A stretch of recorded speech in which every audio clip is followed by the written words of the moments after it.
एक मटकी लेने जाते हो ना, माटी की मटकी, उसकी कीमत कितनी होती है? 100 रुपए, 200 रुपए।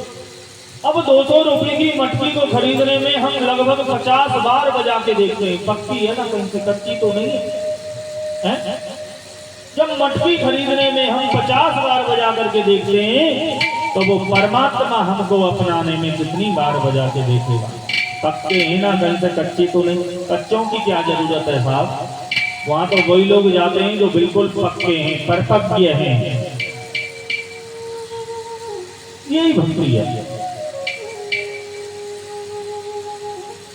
अब भगवान ने भी परीक्षा ले ली। भगवान भी एक मानव का रूप लेकर के जब वो व्यक्ति माला खरीद रहा था वहां पहुंच गए, और पहुंच करके भगवान कहने लगे ये माला तो मुझे चाहिए। गरीब व्यक्ति ने कहा भैया ये मैं नित्य माला लेकर के जाता हूँ, बिहारी जी को चढ़ाता हूँ, आप ये रहने दो ना। तो भगवान ने कहा ये माला कितने में ले रहा है? बोले 200 में। बोले मैं 500 दूंगा। गरीब व्यक्ति ने कहा जब बात ऐसी है तो मैं 1000 रुपए दूंगा। ये सत्य घटनाएं वृंदावन की, मैं 1000 रुपए दूंगा। तो ठाकुर जी बोले हम 5000 दे देंगे। गरीब व्यक्ति ने कहा कि मैं 10,000 रुपए दे दूंगा। ठाकुर जी ने कहा मैं 1 लाख दे दूंगा। अब वो गरीब व्यक्ति बोला 1 लाख से ज्यादा तो मेरे पास नहीं, मैं अपना सब कुछ बेच डालू ना, फिर भी इतना धन इकट्ठा नहीं कर पाता। उस माली से बोला गरीब व्यक्ति कि भैया मैं बदले में कुछ नहीं दे सकता, पर हाँ इतना जरूर कहता हूं कि आज के बाद में इस जिंदगी पर जितने भी दिन में जीऊंगा आपका अधिकार रहेगा। मैं अपने आप को तुम्हारे लिए सौंप रहा हूं, पर ये माला मुझे दे दो।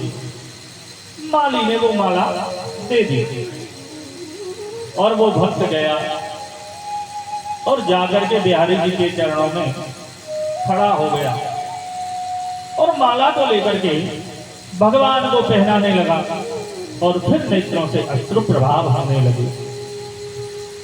वो व्यक्ति कहने लगा हे ठाकुर मैं बस आज तुम्हारे पास आया हूं, आज माला लेकर के आया हूं, कल वो माली मुझे आने दे के ना आने दे कोई पता नहीं, क्योंकि जिंदगी उसकी है। कल अगर उसने मना कर दिया तो मैं कैसे आऊंगा? वो मालिक है, मैं नौकर हूं। और जब ये भाव मन में आया, अश्रु प्रभाव हुए, तो ऐसा बताते हैं कि ठाकुर जी का मुकुट नीचे गिर गया, और जैसे ही ठाकुर जी का मुकुट नीचे गिरा, परमात्मा ने चतुर्भुज रूप में दर्शन दे करके उस व्यक्ति को अपने हृदय से लगा लिया। ऐसे दयालु हैं हमारे बिहारी। तो एक बार शरणागति कर लेना, उस पर कृपा कर देना।